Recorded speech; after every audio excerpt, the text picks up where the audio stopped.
And I knew all the people in the comedy world already. But now I'm doing this other thing, doing it I think the way it should be done, which is kind of like being a wildlife photographer, showing comics in their natural habitat. And now I work with the best comics in the world, traveling around the world, shooting their specials, shooting a lot of comedy festivals, everything. And it's been amazing, you know?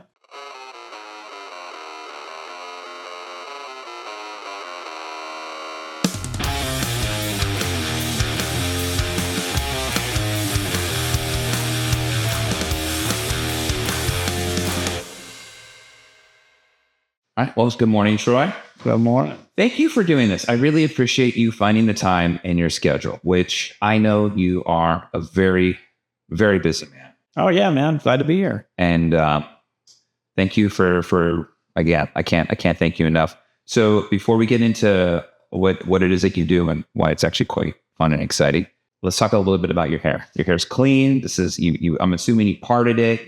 You're letting it air dry. What is your normal whole modus operandi or MO? Like what's working and what's not working with your hair? Well, I'm pretty, I don't know that I pay that much attention. I just kind of wear it like this. Okay. I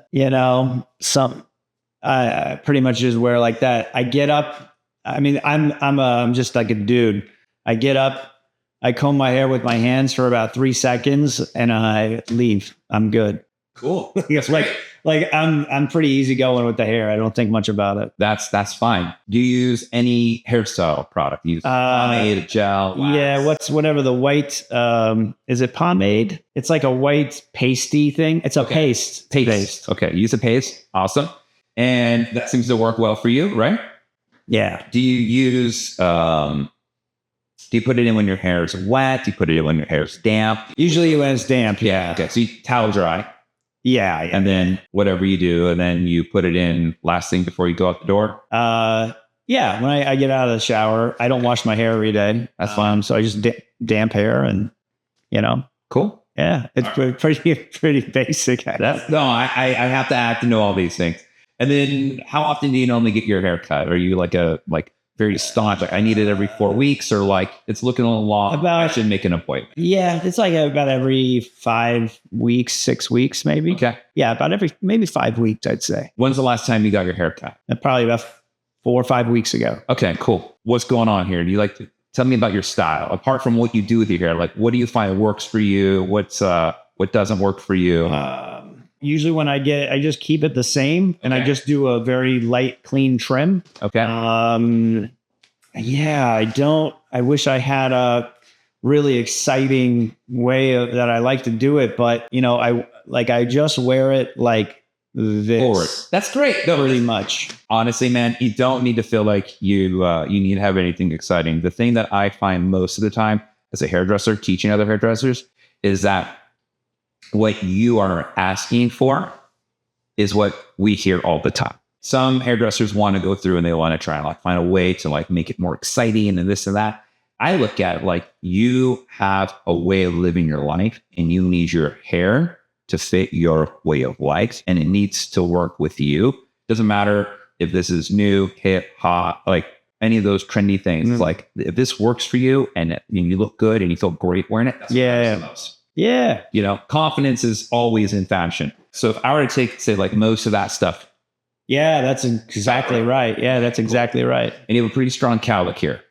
And I noticed that currently the crown area is longer than everything else it looks like. Is that because it just lays down nicer? I think so. Yeah. That's what I would assume. I think so. Cool.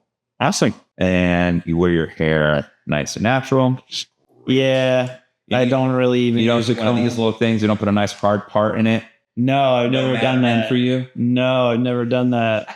Maybe I did that when I was probably in elementary school. Yeah, I think we all did at some point. Yeah.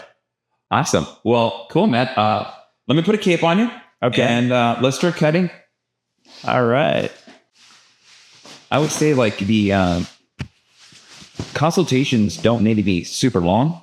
They need to just check all the boxes of making sure that the hairdresser knows what to do, Yeah. It's I get it. You're not doing a lot of stuff. Cool.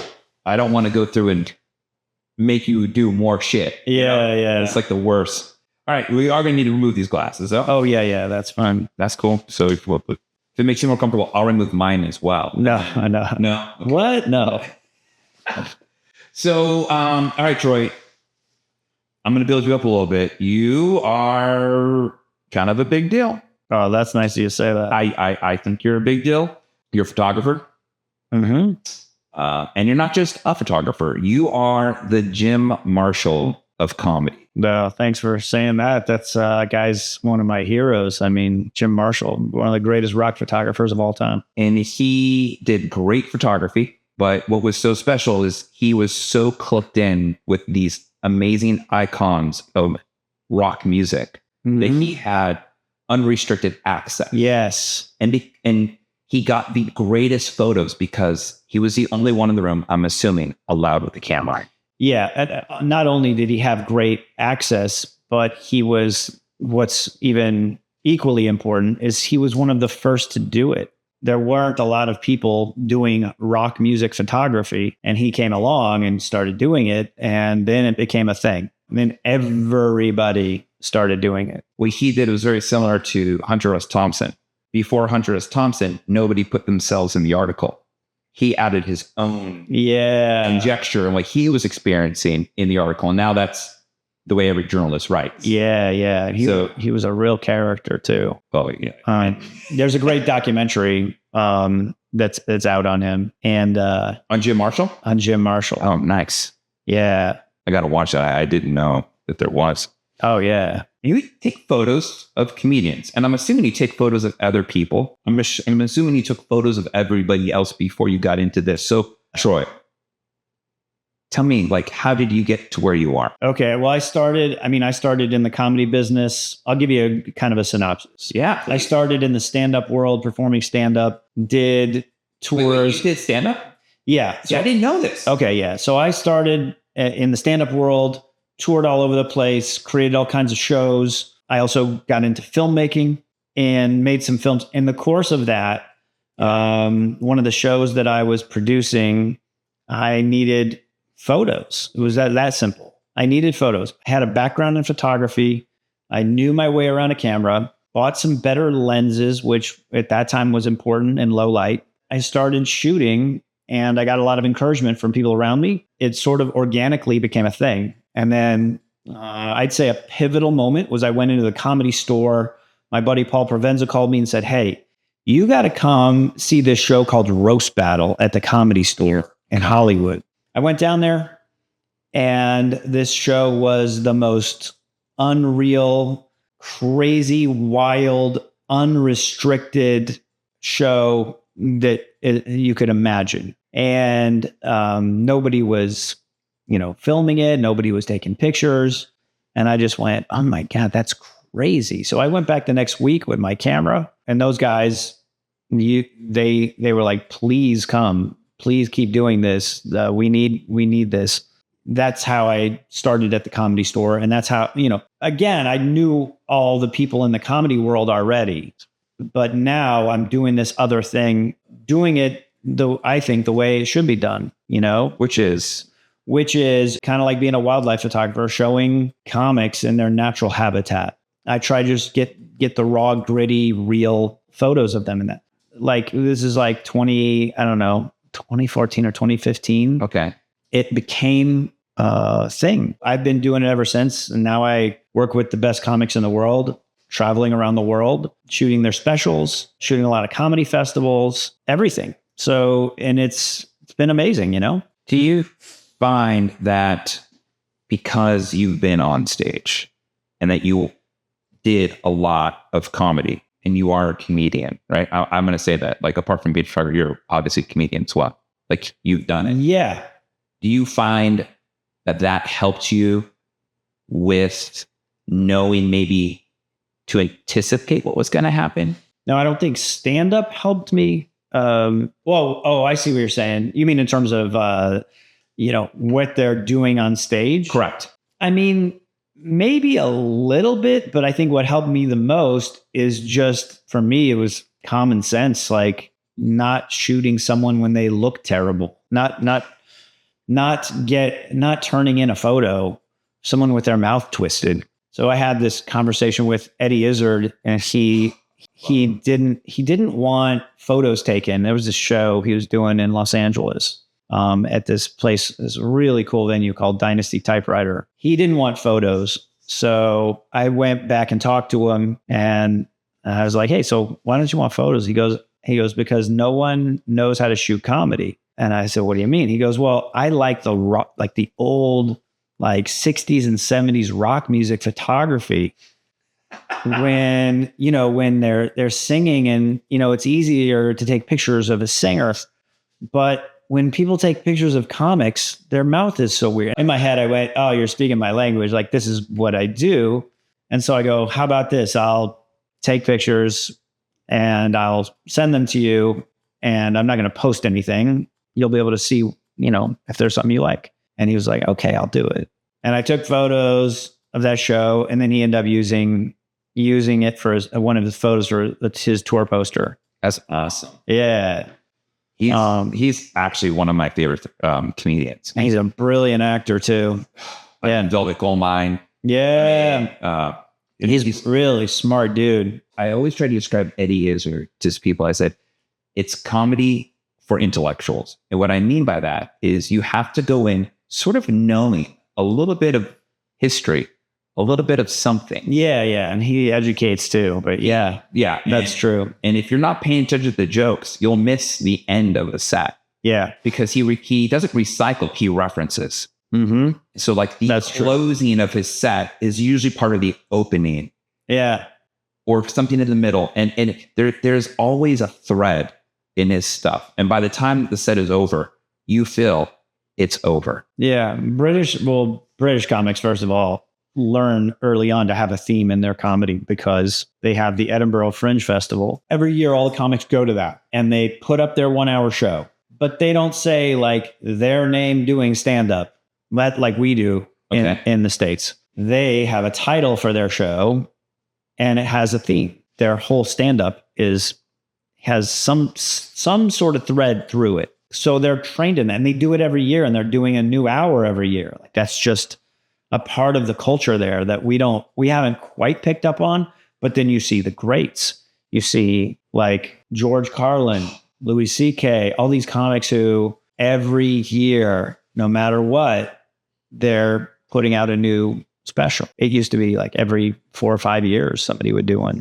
Now, I think in America, people are starting to pick up on that. But it's pretty exciting to see how much comedy is out there right now. I mean, there's a guy I work with, a buddy of mine named Drew Lynch.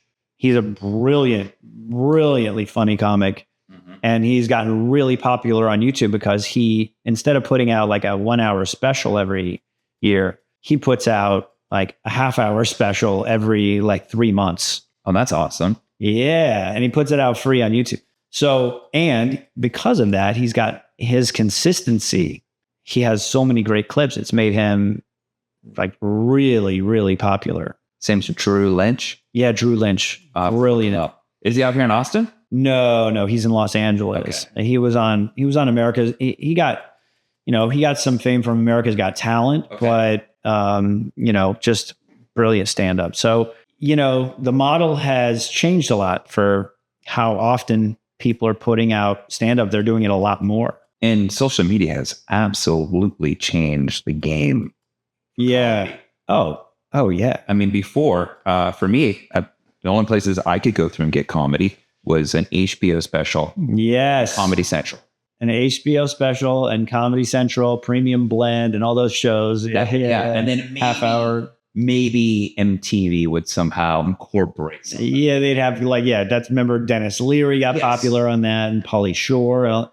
Now it's an open game. If you want to produce, you just do it. I have a buddy who, he wants to do a special. He has no money. We're shooting. I don't want to say how we're doing it very creatively, but it's going to be really, really fun. I can't wait to hear about it. Yeah. So, you don't need money now to make a special. You just need good audio and any cameras you can get your hands on. And cameras and gear has become more affordable. Yeah. I mean, I just bought an Osmo DJI Pocket 3. Have you seen those? Yeah. I know they're fantastic. Yeah. I got that. So when I travel and teach, I can set it up. I can have it follow me. And as I'm cutting, it will be able to follow me, be able to have my little lapel mic, my jacket. And I'm like, I'm going to be able to build so much content. Yeah. From just a class. I can probably get so much content from it. Yeah. As a hairdresser. And I keep thinking there's a couple comedians that I've had on my podcast who are local to Austin. And I talk to them like, dude, you don't need to have this crazy setup. All you need is a camera. Those things shoot with 4K. Yeah. I mean, 4K has gotten so affordable. Yeah. It's bananas. Yeah. There's no excuses, I feel. No, there's no excuses anymore. I mean, if you don't have a camera, you can borrow a camera. You know? Absolutely. I mean, you could rent cameras from so many. Yeah. I mean, the thing is that Austin is definitely, you can get cameras here. Yeah. When I started getting really serious about shooting comedy, I had to rent lenses every week. And that's just what I did. I rented. And, until I built up enough money where I could just buy all the lenses that I needed. So I never had to rent again. What brand are you shooting with? I'm a Sony guy. I started on, you're a Sony guy now. Yeah. I used to shoot a lot of Canon. I'm still clearly a Canon user. I'm not opposed to leaving. I just haven't, I just look at the expense of buying the body and then having to replace all of my lenses. Yeah. I'm like, oh, and then I know you can get the Bones attachments to go through and get your L series lenses and all that. But sure, I'd rather just have everything that works with that ecosystem. Yeah. Yeah. Look, the best camera is the one you have, get familiar. As long as you're familiar with it and you like it, then stick with that. There's no reason to switch unless there's some really specific thing. You said you had a background in photography. Yeah. Photography and filmmaking. So was that something you did you go to college for that? No, just my dad. Oh, your dad? My dad used to do a lot of photography, had good cameras and lenses, and showed me stuff when I was a kid. When I was a kid, I made my first pinhole camera, which is where you take a roll of film, you put it in a box, you poke a pinhole as your lens, and you use a piece of tape to open and close the shutter. Oh, wow. A piece of masking tape. So you can control how long your shutter is open with a piece of tape. Yeah. Because the iris is so tiny. Uh-huh. You're probably shooting at like f/22. So you have to, even if you're shooting outdoors, you're holding that piece of tape open for a second, I learned early on, and it was just something I loved. And I'm really passionate about shooting in the comedy world because it needs to be done right, Do you work with assistants now, or is it still is it like a one-man show for you? It's usually a one-man show. I have one assistant in LA, and if it's a bigger shoot, then I always have an assistant. But I'd say 90% of the stuff I do not, and I never use an assistant for any live shows. I just for studio stuff. I do a lot of studio photography and shoot press kits for the comics and their billboard stuff and all that, and sometimes commercial campaigns. Yeah, those are way bigger. You need somebody to come in and set up all the V flats and stands and all that stuff. Yeah, and do you hire somebody to actually help with the lighting? Yeah, lighting specialist. Sometimes a couple times I've had a lighting specialist, but usually I like to control the lighting, and I just sort of tell them what to do. I was always curious about that sort of stuff. Yeah. Like, I think it'd be fun to be like, hey, can you at least, I want it like this. Here's my diagram. Right. Set it up, and then we'll fine tune it together. Like that. I was a photographer. Yeah. I'm not. So I don't know if it's easier just to do it all yourself or to. I like to do it myself. That's just that's in my DNA. I'm with you on that. I mean, so many people have asked me, like, why don't you just send out your podcast and have it edited by somebody? And I'm like, you're not going to get the right pause. Then you're losing a little piece of you, since it's your podcast, right? Until you can clone yourself. I have an assistant that once in a while she would edit my photos because she was so good at it. And then when I was newer, my buddy Cody, he got inside my brain and he knew exactly, and we would just sit there with 2 laptops and edit together. Oh, that's cool. And he could sort of replicate exactly what I was doing because I'm there next to him. But still, even then, there's little tweaks where I go, I can't just let someone else edit because that's not me. Yeah, you know, it's fingerprints on it. Yeah, it's like if you're a comedian, you can have someone write your jokes, but you're the one delivering them. You're going to change them. And that's usually the case with acting as well. A lot of times you have to stick exactly to those lines, but there's a million variations to say. I mean, like the delivery of it. The dialogue. Yeah. Yeah, there's a million ways to deliver it. You know, if you look at how Nicolas Cage reads a line compared to how Kevin Spacey reads a line, they would just do totally different things. I always think of Christopher Walken as like the most. Yeah, Christopher Walken, great example. So it's the same with anything, with editing. Like you put your spin on it, and that's from you. So, you know, if you want it done right, do it yourself. But it's also, if you want it done the way you want it done, you do it yourself. Grabbing a scissor over here. You say scissor with no S? What do you mean? You say a scissor? I said I'm grabbing a new scissor. Yeah, scissor. Scissor. Yeah. So instead of saying scissors, well, some people say scissors. There's no right way. Well, I now I know what you're referring to. Did I say it funny? I'm like, No. I say certain words incorrectly. I don't know why. No. That's not incorrect. Some people say a scissor, or some people say a pair of scissors. But you're right. It is actually a scissor. It's a scissor. Yeah. I mean, I have scissors over here. You have multiple scissors. Yeah.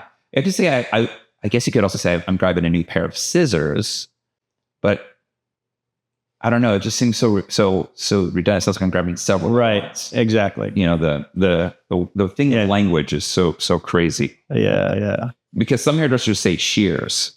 And I've always thought that shears is what you do to sheep. Right.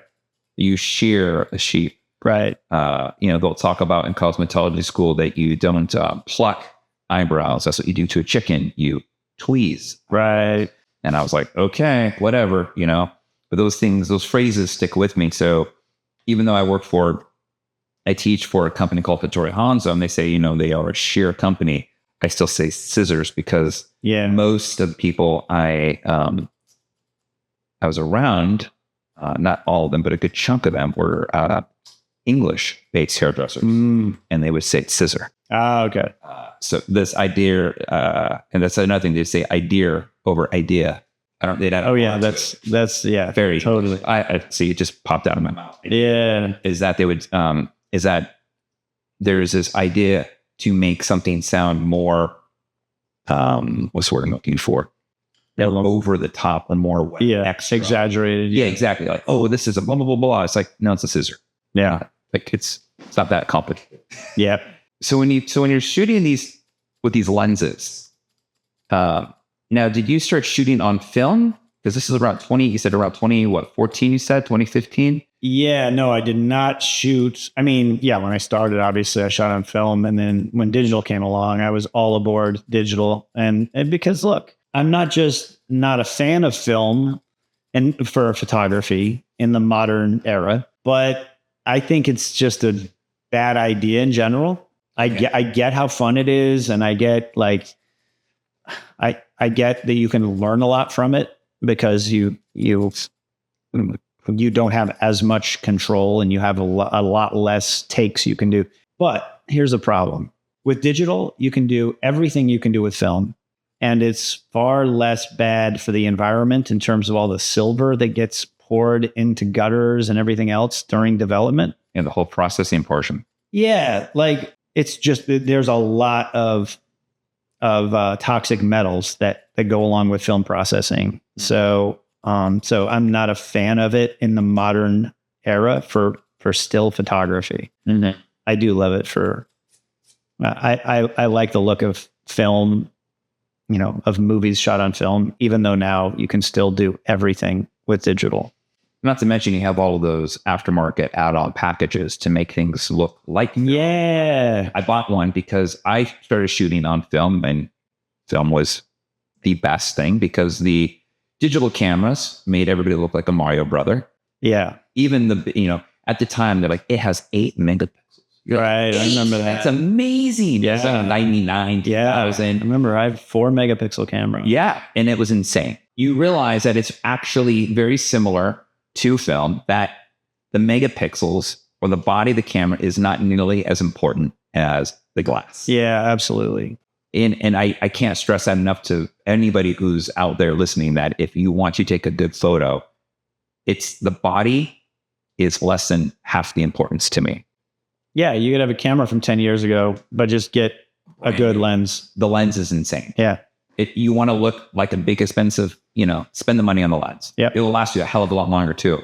Yep. Especially if you buy a brand that goes with the brand. Like I have these L series lenses, which now won't work on the RF models for the most part. Yeah. But up until then, I could have done that, that 1X, that 1D camera or whatever it was. And it's, the difference of clarity is like. Lenses are the most important thing. Number one is the eye of the photographer, and people miss that sometimes. It's, and it's also harder to teach that because it's an inherent thing. I believe that. I believe it's hard to teach having a good eye, just like it's hard to teach a comedian how to have a good point of view. You can teach someone how to write good jokes. Yeah. And how to perform good jokes. But you can't teach someone to look at the world through the same lens as like someone like Mitch Hedberg. I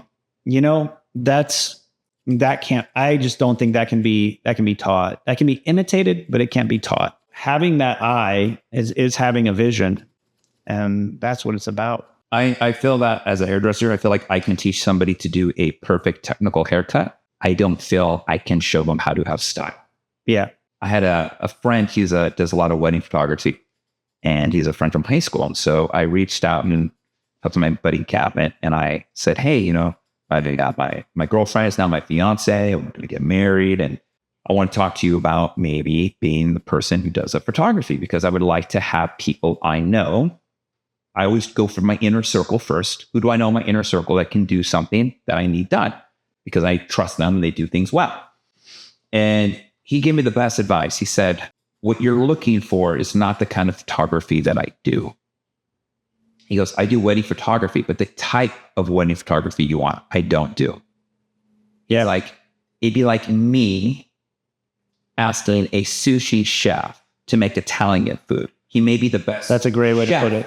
But it's not going to be the best Italian food because they're so good at that. Yeah. You hire them for what they do, not for what you want them to do that they haven't shown that they do. Right. And it just started really clicking about all the choices when it came to creativity or wanting to work with someone in that creative space is like, well, do they do this? Do they match with me? Do I not match with them? Are we a good fit? Do we have the same vision? Those things that you can't teach. Mm-hmm. Like you could teach Rick Owens how to do beautiful wedding dresses, but he's not going to be Vera Wang with wedding dresses. Right. You know what I'm saying? Like they're both amazing designers, but they're very, very different aesthetics. It goes down to bloom where you're planted, right? You don't, if you're a sushi chef, you don't, your Italian food is not going to be the same thing that probably people want. And it's same thing with me. Like I have people ask me to shoot certain things and I'll refer them to someone else. I'll go, this is not the kind of photography I do. So if I was like, hey, Troy, I want you to do some headshots for me, but can you shoot them like Guy Bourdain or like these other photographers? You'd be like, why don't you just ask them? Yeah, exactly. Why don't you go to them? Yeah. So sometimes I'll get that request for headshots for, that are real basic. And I'm like, this is, first of all, you're going to spend too much money on something very basic, Oh yeah. You're going to be overpaying for mac and cheese. There's a lot of people who can do really basic headshots. Not a lot who can do them really well. Mm-hmm. But I mean, I do headshots all the time for comedians, but I'm not they're trusting me to get it exactly right, how they want it. Not doing like, let's just go out in the street. Yeah. And you know what I mean? Like I want to control. I think I had to train myself to be a little bit of a control freak. Really? Yeah. It didn't come natural. With lighting. No, I think, well, yes. Everyone has a control freak inside them somewhere. You got to tap into it. I feel every creative person is struggling with I want to work as a team and collaborate. However, I'm extremely neurotic type A personality. That part comes easy. But controlling the light, I used to just work with existing light. Like that's how I started. But when I started learning to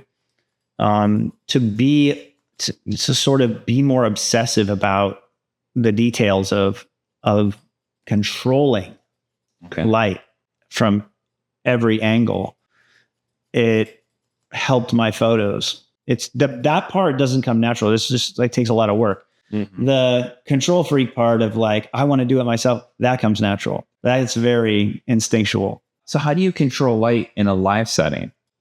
In a live setting, you don't. So how do you even on stage? Yeah, you don't. No, you don't. I'm talking about studio and portraits and all that stuff. Because the photos you posted, I think last night of Madison Square Garden. Oh yeah.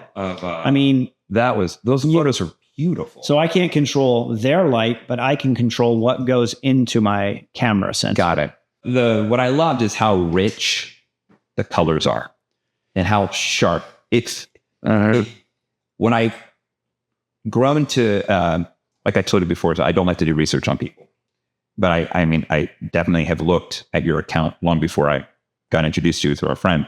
What I like is when I see your live photos, it's very much as if you're there watching it. Because when people take photos, I'm going to use this as an example. When you go to 4th of July celebration, the fireworks are amazing. Mm-hmm. And you want to capture those memories. So what do? You take it out of your iPhone or your Samsung Galaxy and you're taking video and photos, and the fireworks look like dots and they're not exciting.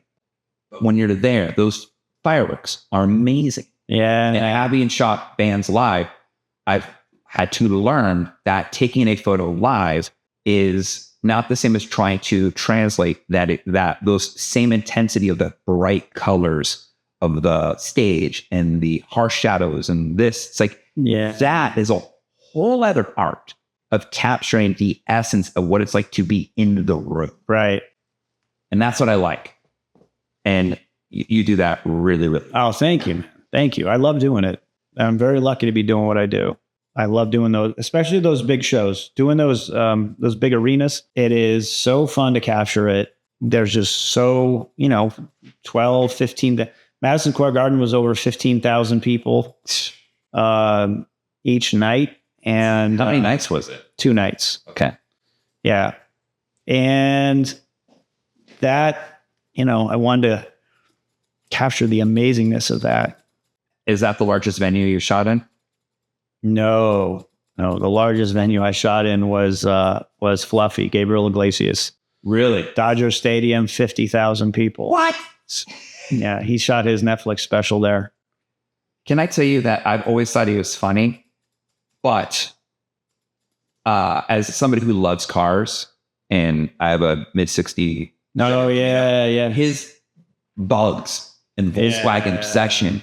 I want to see all of his cars. Yeah. Every time he talks, I'm like, can I just get a special of him in his garage? Like a Jay Leno car. Yeah, he's done some stuff like that. You can find that. I just never seem to, by the way, if it's out there, I probably will never find it. I'm the worst at doing search. Yeah, you could probably put in Fluffy cars and on YouTube, But yeah, he switches up his cars, but his VW bus collection is unreal.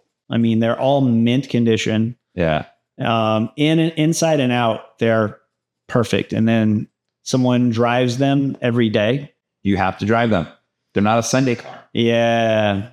Yeah. That's the thing that I think a lot of people think about, like, oh, I want to drive it once a week. I'm like, that's when you get problems with old cars. You get problems with old cars when you drive them once a week. You can drive them every day, even just to go get groceries or go get a coffee or just around the block.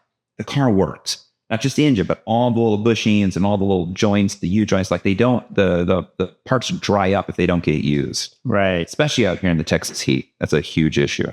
So how long have you now been out in Austin?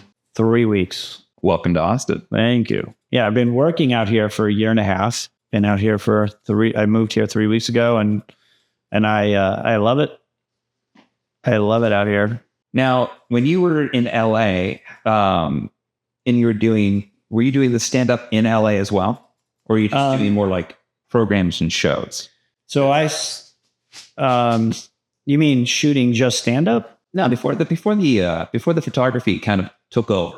Oh, yeah. When I moved to LA, I moved to LA to be a stand-up, and that's what I did. So I did every side job you could think of. And then in my spare time, I worked on projects like, short films and sketches but I was doing stand-up, I was doing sketch, I was doing improv, I was doing writing programs, all that stuff. And it all helped me with where I am today. Mm-hmm. But I stopped when I started creating shows, like creative formats for stand-up shows. I didn't have time to do stand-up anymore. I just didn't have time. Do you miss it?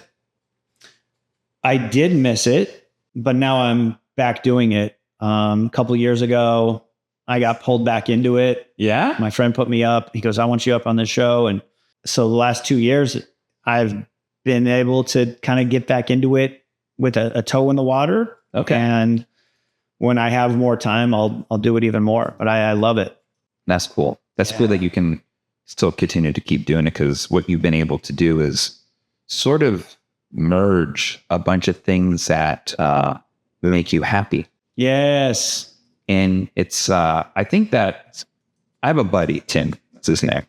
He used to work for Deloitte. Are you familiar with Deloitte? Oh, yeah. Yeah. Great consulting company, right? He worked for Deloitte. And I used to always tell him, I go, you're way too cool to be working at Deloitte. And he's like, what do you mean? I'm like, you're into all this cool stuff. You always say you don't understand your coworkers. They look at you like you're the crazy person. Like, we were going to like all the EDM shows, seeing all the Stevie Aoki, and before anybody even gave a crap about any of that in LA. Like, we used to do, we're always into this stuff. And then 2008-9, he got laid off.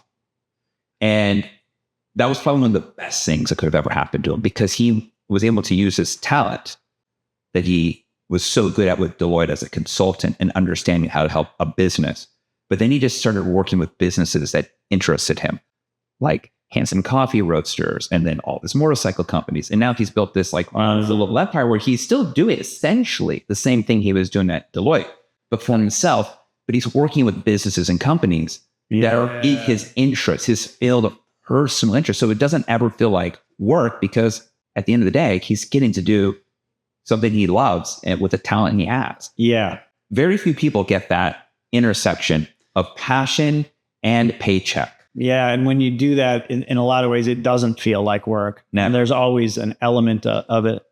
There's a great book by Seth Godin called The Dip. It's one of my favorite books. Everybody, certainly that's a creative, but I think everybody should read that book.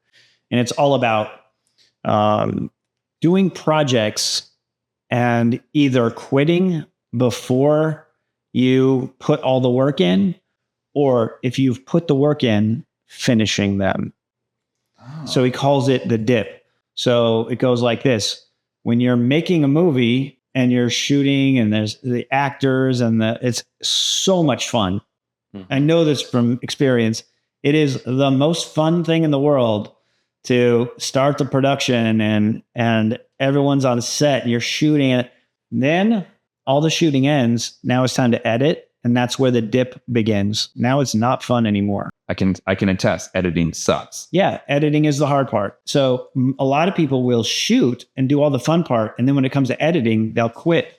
And they've done all this work, So it makes it really counterproductive to shoot when you're just going to not edit it. Yeah. And a lot of people have things just sitting in their basement that will never see the light of day. As a matter of fact, Vivian Maier. I don't know if you know who that is. She's now a famous photographer. She lived in the 50s. She shot thousands of rolls of street photography, thousands of rolls. And guess how many people saw those? None. Zero. Why? She never showed a single person her work. She didn't want to put it out there for whatever reason. A lot of times it's fear of, oh, what if people don't like it? Or who knows? She died alone. She was a nanny. And then this guy did an auction for, when they take storages, mini storages. Yeah. This guy went to a storage and he auctioned on all these like unprocessed rolls of film, and it was all of her work. She never even developed them. He made a documentary about it and then opened up a successful gallery in New York with all her work. And when you look at her work, you just go, oh my God, she was incredible. Like her eye, it was amazing the things that she saw and then she captured. I wonder why she never. That is a good question. She was just, maybe an introverted person. Look, I think it's kind of like the syndrome that all of us have on some level, which is I'll do it later. There might have been that, but I can relate to it because all of us have a part of us where we just want to feel like, oh, maybe it'd be easier if I was just hiding. Well, when you started doing photography, did you have any of that hesitation? Like, like I'm getting paid to do this. Well, when I started, there was no getting paid. I was paying to do it. I was paying for my own parking to shoot for free and paying my expenses to shoot for free. So, that's the model for this industry. For any industry is first you pay to do it. Just like if you're going to do hair, you're paying to go get training. Then you do it for free. You're doing student haircuts and whatever. Then you get paid. That's the model. Whatever your progression in that is, but that's how it works. So yeah, when I started, I was, in photography. I was starting my life over and I was extremely broke and I just made it work. But one thing I believed in is I believed in the work I was doing and I believed in myself. I knew that it was up to me, that nobody was going to believe in me for me. Mm-hmm. But I did have encouragement from people and that did help. With the encouragement, I've always wondered this. If I feel that when I've talked to other creative people, when it comes to the encouragement and support, that the people who were the closest to them never really gave them the support. It was always the least likely person was their biggest cheerleader. Like, example, let's say, you're like, I'm doing this. Your parents are like, don't do that. That's not a sustainable thing. That's a pipe dream. Like, you need to give this up. And then you have that friend who's like, has the excitement and enthusiasm of a puppy. Like when you come through the front door and they're like, no, Troy, what are you doing? Don't listen to that. You got to do this. Like, you have a talent. Keep going. Yeah. I find that like the more I've talked to people, and I'm not saying this is in your case and this isn't in my case, I feel like I was fortunate that I had people around me be very supportive of most of the things that I've done. But I always find it so interesting the people who are there to support you are sometimes the least likely group of people. Yeah, that's true. I have people that it's like, I didn't expect that. I didn't even remember like that they saw my work and whatever. And that sometimes it's just the kindness of a stranger that comes up and goes, hey, I just want to tell you this. Or yeah, that's very true. And sometimes because the person is such an influential person for that creative, that the words of a parent, brother, spouse can actually be more detrimental to like them not actually even trying to go for it. Wait. Sometimes. Like what I guess I'm going at is like, you said like a stranger, like how they oh yeah, sometimes that means more than a family member or something. You're saying, yeah, but yeah. But in some cases, that family member has such control over that person, like they're trying to appease the family member more than appease himself. Yeah, I mean, maybe people just take their family for granted, but that's true. But sometimes that if it's a stranger that's really organically coming up and saying something nice, you that means sometimes it means a little bit more just because they didn't have to do that. They have no skin in the game. They have no skin in the game. Yeah. Yeah. So just be careful with length on that part, just because it's one thing covering my head. No, I'm just looking at it. I'm just trying to match this all up, man. Oh, nice. It is. Because like what I'm looking at is I see this one little curve, this one little piece. Yeah. And what happens is, and this is I like that. You like that piece? You like that little long piece? Yeah, that's like a little Superman thing. Oh, no, I don't want to ruin your Halloween costume this year. No, I don't care one way or the other.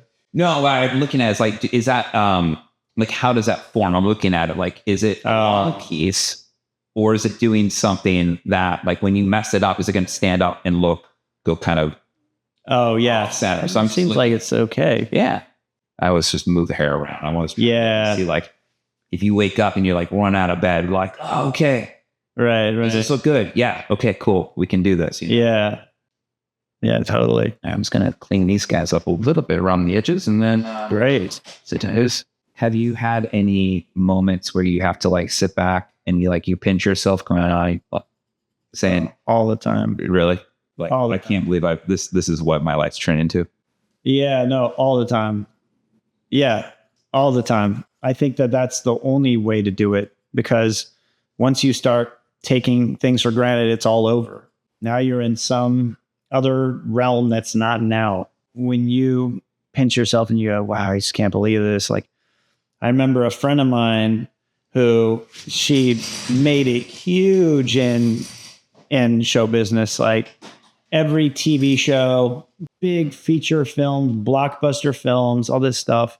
You would think that she would take it for granted or whatever. But I remember her posting something in the middle of all this, and she wrote, I still can't believe I moved to Los Angeles. Like, that was her post. It wasn't, I can't believe I just got a lead role in this movie and blah, blah, blah. She said, I can't believe I moved to Los Angeles. Like, that was the scariest thing she could remember. Because, making that big move, moving to LA was scary for me. Moving here was scary for me. That's how I know I'm on the right track. Where were you before LA? Phoenix. I grew up in Phoenix. Oh, wow. Yeah. Okay. So you grew up in the heat. I grew up in the heat. He said, let me just go to 75 degrees for chill out. And now let's go back to the heat again. Yeah, no, I didn't really think of temperatures. Right. I ended up that way. Yeah, I ended up that way. Definitely back in the heat, but I'm prepared for that. I don't like it, but yeah. I moved to LA I was acting a lot. I was doing theatrical acting and, commercial stuff in Phoenix, all that. And I did a lot of Shakespeare. I was in Arizona's professional Shakespeare company there. I'd done everything that I could pretty much do in Phoenix. It's a small market. Stand-up wise, there was very little. It was time to move to LA, and I'm glad I did. It turned out to be an amazing adventure. What year did you move to LA? 2004. Oh, it was end of 2003, beginning of 2004. Okay. Yeah. I moved to LA around 2005, I think. Okay. And I was that's when I started going to some of the comedy stuff. It was Jay Davis. Oh, of course. Yeah, you went to the Dublin. No, it was at the Improv. No, not the Improv, Laugh Factory. Oh, okay. Yeah. And I remember that's when I discovered like Doug Davidoff, Tom Papa,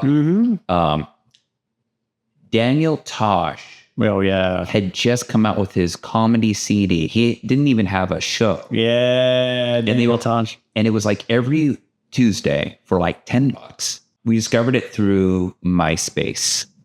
And I remember it was like, Dane Cook, $10. My cousin and I looked at each other and said, there's no way there's a $10 Dane Cook comedy thing. And it was him doing all of his shit before he did Vicious Circle. Yep. And that's where it turned into my cousin and I, and then it was like from two of us to like 4, 6 things, like every week it was like 15 to 20 of us. I just said, GDS, I'm like 20 people. He's like, all right, see ya. Yeah. And that's when I started going like, it was really cool to see Dane Cook, who was the headliner. Mm-hmm. But what we started really falling in love with was discovering new comedians. Yeah. It was, I mean, there were some that were like, okay, like, I just remember David Hoff was like my favorite. He came out there and it was like, you've seen him perform. Oh yeah, of course. He comes out there and he's kind of, at this time, he was kind of giggling around. It's almost like it's a roller coaster. Like, you go like, yeah. And then once he started the jokes, it was just one long downhill, a couple loops, another downhill. It's like, it's brilliant. And then when he was done, you were like, I'm exhausted from laughing. Yeah. I hope he comes off. Yeah. Jay Davis, in the early 2000s, that dude ran these amazing comedy shows. Oh yeah. And he had Dane Cook on a lot. Like that, it was a whole thing because Jay Davis knew how to get a crowd in there, you know? Oh yeah. I never still to this day have gone to the Comedy Store. Oh, okay. And I had anticipated on going, and then I moved out of LA. And then, when you move out of LA and I was living in Newport Beach. It's just like anything was going to LA, it was always like concerts, DJs. It was all that. It was, and then the comedy thing was like, oh, who's playing at the Improv in Berea or the Spectrum? And or like we'd go see, Brian Posehn, or we'd see Bob Saget, Right. That was an era of comedy, When I started a lot in San Francisco. So I spent a lot of time in the Bay Area to do stand-up. The Purple Onion? Well, no, I never did the Purple Onion. I've been in the Purple Onion, but I never performed there. I mean, this is a long time. I performed at a place called the Holy City Zoo. Okay. It was one of the early clubs. I was like where Robin Williams would perform. Oh, wow. And then Punchline, Cobb's, all these great clubs. So that became my scene. Those became my friends. And, it was a really cool scene at that time. That's cool. Just looks like it rounds up just a tiny bit right there. I'm always trying to get it to be like nice and square. And there's just a little bit of roundness right there. Yeah. Now that I think of it, once in a while, I always have this thing where this side kind of, maybe that's the cow like you were talking about, like this side puffs up. I think it's just because I hadn't had a haircut in a while. So if I let it go too long, it does that. I'm just looking at it. It's not actually from the cowlick. It's just what happens is right here on the side of the head. Most people, they round out a little higher. And what is usually most aesthetically pleasing with men's haircuts is that you want it to be a little bit more square and believable. It usually goes well with like the jawline, facial features like that. So I'm always trying to make this as square as possible without going short in there, because that's right. So it's just this little bit. Wow, right. And what a fantastic haircut, I got to say. You're being very nice. No, this is really cool. Whoever gave you the haircut before did a great job. So yes, but that's a special thing. I went to, usually I do not get a good haircut like that, but I'd say in a long time, I was in New York 4 weeks ago, and I went into it was like a Dominican barber shop. This lady did it right. Like she wasn't like just pull out the clippers and whatever. So she did it. It was great. It was a good job. So yeah, that was a good one. This I can just feel it. Well, now that we're a lot closer, if you need more haircuts, we're in the same town now. Right on. You have quite straight hair. It looks like if it got a little longer, it would get a little wavy in spots. But you have some growth patterns, like where it wants to move, Yeah. And if you're not aware of where the hair wants to move, it makes it a little challenging. Yeah. And one of the reasons why I like to cut hair dry is I get to see where it naturally wants to go. Right. And particularly with somebody who says, I don't fuss with my hair. I'm not going to fuss with my hair. There's no reason for me to go through and wet it and pull the hair where it's not going to go. Mm-hmm. Like, this is how your hair is. And it's so much easier for you to style something where it just falls into place versus having to move and this and that. Right. So what do you got going on next for you? Are you going to do an exhibition of all your comedy photography? Yes. Yeah? Yeah, I'm looking for places in Austin to do that. Really? I was kidding around. Yeah, so That's awesome. I'm looking for space to open up a gallery exhibit, and haven't found that quite yet, but I've got some good leads. But yeah, that's the plan. Are you going to sell your prints? Yes, but I haven't worked that out yet of how I'm going to do that. But yes, Probably because some of the people would not want to be hung. well, at someone's house. I would get. I don't know. I would just, I would let people know and, talk to them about it. And, I think for the most part, they would be happy to do that. One of my buddies, he does that. His name's Rob Loud. I met him through the Killers. So he was their touring photographer. Oh, nice. He has beautiful artwork. Like he has, I think he just shot Journey at Dodgers Stadium. Oh, okay. So he does that sort of thing. Nice. I've been trying to get him on. The problem is that right before I started all this, he was living in Austin. And now he lives north of here, like in Dallas. Oh, okay. And so I'm like, anytime I see where he's not around or he's traveling, like, are you in Austin? Can we link this up? Yeah. But he started doing that, and his prints are amazing. And nice. He too captures these beautiful, vibrant colors that we don't know, us commoners with our iPhones don't ever really get. Every now and then you get a good one, but it's a whole art. That's cool. When you're going to be doing a little gallery. Yeah. Is it going to be a gallery for you only at first? Or are you going to also maybe? No. It'd be a gallery that people can come to, like the downtown Austin. Would you have other photographers on display? I might do that. Yeah. And not in the beginning, but once I get it established, yes. Yeah. That's cool. I mean, you have a very amazing body of work. Oh, thanks, man. I'm excited to let people see it. I mean, there's I only post a tiny fraction of the work that I do. So there's a lot for me to put out there. Do you want me to put any sign product in? Yes. No, this is great. All right, let me just blow it all off.